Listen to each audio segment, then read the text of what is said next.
Este 15 de octubre pasado se dio la segunda vuelta para elegir presidente en la hermana República de Ecuador.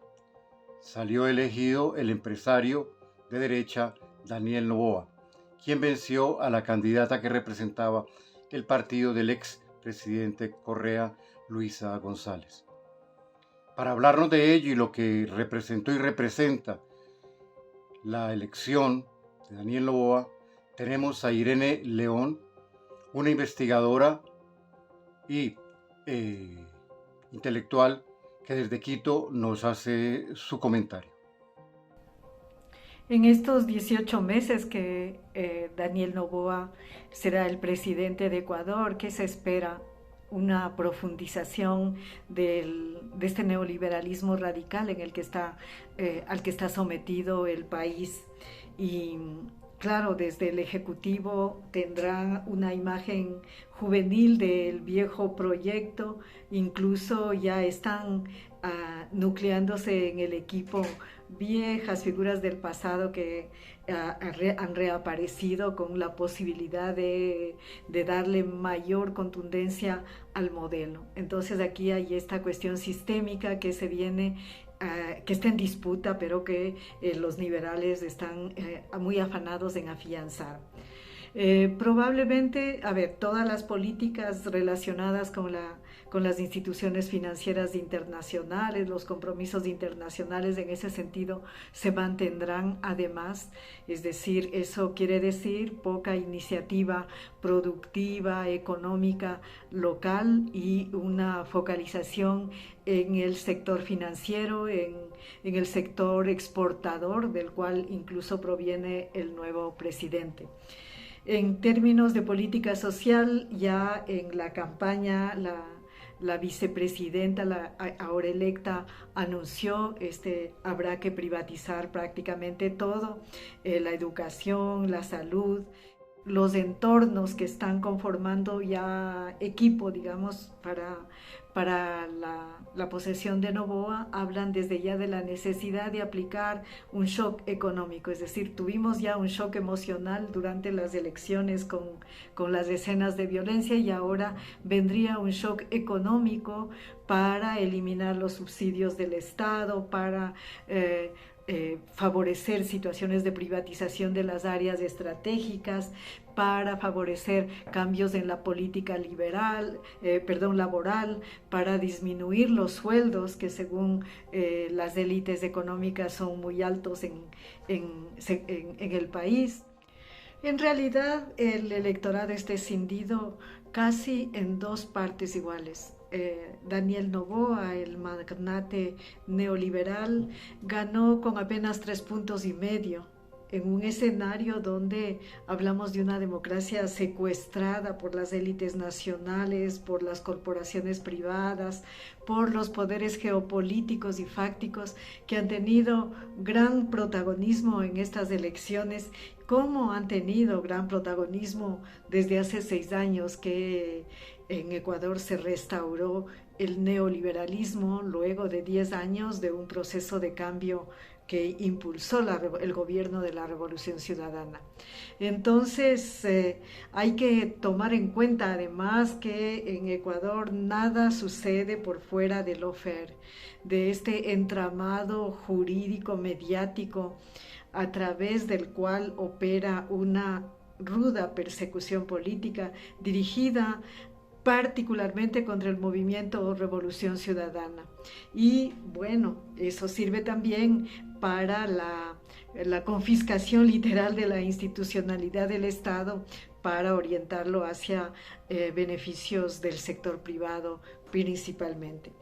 Así que en estas elecciones concurrieron actores que no son necesariamente provenientes del escenario político ni del electoral y que actuaron de modo muy agresivo, sembrando el caos, la violencia, entre otros, y principalmente para impedir la victoria de la Revolución Ciudadana, que en primera vuelta estaba prácticamente dicha, puesto que se hablaba de una ventaja incluso mayor a los 10 puntos de la candidata Luisa González.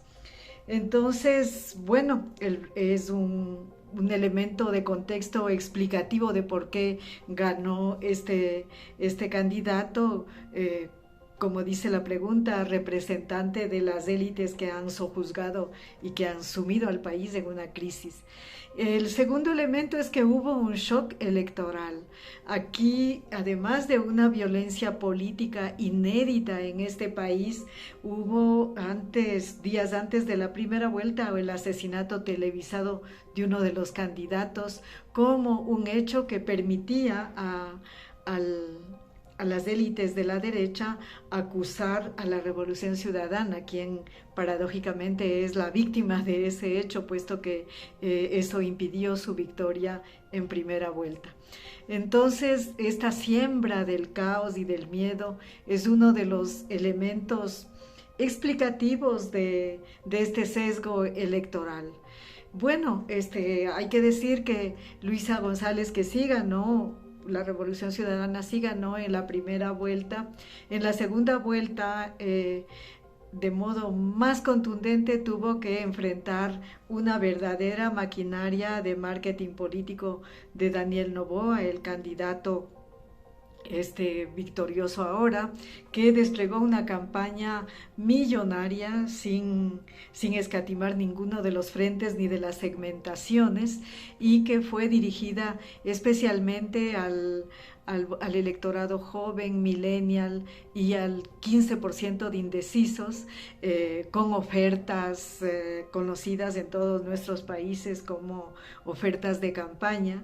Se vendió una imagen de él mismo como un personaje de centro izquierda, ocultó el neoliberalismo con este fin, para ganar este electorado en disputa, luego de que se constató que en el país la tendencia de izquierda y de centro izquierda era la que ganaba la voluntad del pueblo.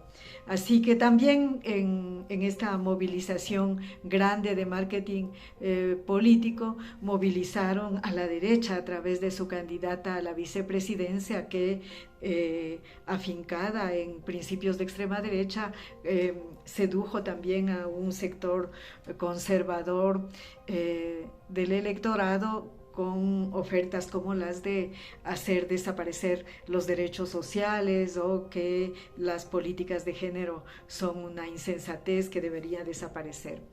Al fin, los medios corporativos actuaron como parte de la campaña, movilizaron una acción sostenida en defensa del neoliberalismo, del individualismo, que fueron vendidos como un paquete favorable al país, incluso asociando la candidatura de la Revolución Ciudadana a la corrupción, al narcotráfico, al crimen organizado y a otros males de los que se está sufriendo en el país. Y finalmente, en la recta final, asociando al electorado, a quien votaría por Revolución Ciudadana, con todo este paquete delictivo.